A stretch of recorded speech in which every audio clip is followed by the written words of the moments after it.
The end of the year always brings some reflection on what happened. 2019 is the year that brought in a new Congress, the most diverse ever. Of course, it brought impeachment this week, the first ever for an elected president in his first term. It also brought Lori Lightfoot's election as mayor of Chicago, now the largest American city led by a woman. She also happens to be openly gay. And the shifts weren't just in politics. You know, according to new 2019 streaming music data, Drake has displaced the Beatles with 28 billion music streams, while Billie Eilish is now one of the most popular artists of the year, the 18-year-old newcomer, racking up 6 billion music streams, which shows how apps are upending the music business and our whole culture, which brings us to a special story tonight, an exclusive interview with artist Yasiin Bey. He performed as the rapper Mos Def, and we get into how Bey is confronting this world where, as I just showed you, so much culture is moving online. He's releasing his new music offline only. You can't get it on an app or even at a record store. It is strictly limited to distribution through his new audiovisual art exhibit, Nagoose, at the Brooklyn Museum. So people can only hear it there, not on Spotify or Apple, etc. Now, we just got to sit down at this exhibit, and here was Bey's concise explanation of his new approach. My proposal, so to speak, is that art is not just, or fine art, to use a phrase, is not limited or restricted solely to what you can hang on a wall, or that it includes music as well. I had a strong feeling that it needed to be a more dynamic experience than simply downloading it from, a device. And it's a meditative, reflective sort of experience. Experience. There are, of course, many ways to experience culture and others' experiences, and this exhibit certainly does slow you down into really focusing on the music and art. You see Yasiin here when he showed us around. We also discussed some of his work, including his iconic album, Black on Both Sides, which has many political themes relevant today. Can I read a little mathematics? Okay. Or do you want to read? The way you can read this fine. It's a numbers game, but shit don't add up somehow. Like, I got 16 to 32 bars to rock it, but only 15% of profits ever see my pockets. 16 ounces to a pound, 20 more to a key. A 5-minute sentence hearing, and you're no longer free. Here's some observations there.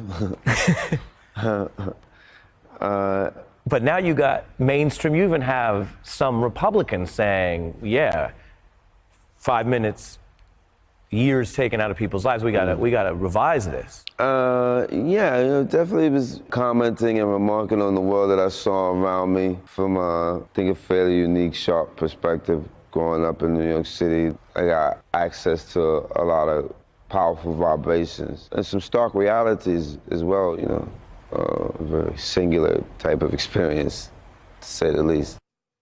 Music can open our eyes to other people's experiences. I think we all know that. I got to ask Bey about another one of his famous tracks from that same album, which pushes listeners to try to enter the experience of a successful black man who finds racism warp as he becomes more prominent. The double standards don't defer to his success, but just reposition around it. I even brought some of the lyrics to the interview, and in a surprise you're about to see, Bey ended up rapping them himself. I'm thinking about another song of yours that really holds up. I'm only going to say it a certain way, but Mr. N-word. Yeah. Mr. N-word. So, Lord have mercy. I'm like, what is it, Neutrogena? So I brought these lyrics too because they hold up. Oh yeah. I'm only doing them a certain way. All right. You got rap genius over here. Yeah, let me see what you got. You can do it. You want to do it? Okay. This is incredible stuff. Okay. Their actions reveal how their hearts really feel. Like late night, I'm on a first-class flight. The only brother in sight to fight the tendons catch fright. I sit down in my seat, 2 seats. She approached efficiently, talking about, excuse me. Her lips curl up into a tight space, cause she don't believe that I'm in the right place. Show her my boarding pass, then she saw the gas. On the barrels, put an extra lime on my water glass. An hour later, here she come by walking past. I hate to be a pest, but my son will love your autograph. Yeah, that's pretty funny. It's based on actual experiences. But It's very interesting. It's a quote from a childhood friend of mine. It says, "Black, it's white, it's money. It's all unequal. The adjectives can never be nouns. We are the people." Because you stay in the, people try to keep you in that box even when you transcend. If I know what your genealogy is or where you're from, I know something about you, but I don't know you. And I can't pretend to know a person just because I know something about them or reduce them to just like a set of like scientific responses. And it's ridiculous. I mean, you know, someone's skin color, it's like people saying, you know, people with acne are bad people. We're human beings, you know. I mean, it seems like being a racist is really labor intensive and just kind of draining, you know what I mean? Draining? Yeah, not very rewarding. I don't see a lot of joyous racists, you know what I'm saying? Or like, hey, let's go hate today. It's just, they're not right. Even when they have the tiki torches, they don't Yeah, seem they just don't really seem like they're generally having a uplifted. really good time. Yeah. Well, you know, they say that's the difference between if you're ever at the hardware store, if someone's getting like 4 tiki torches, that's a dinner party. But if you see them buying like 20 tiki torches, that's like an anti-Semitic, anti-black hate rally. They're just sad. They're just sad. That's how you know if it's too many. It's too many torches. What are you guys up to? What are you doing later?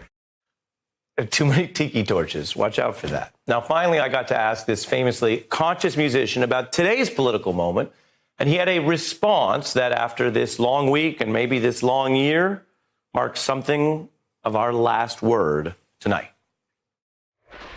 A lot of people in America are obviously dispirited about leadership in government, politics. And do not be dismayed. You know, you are here.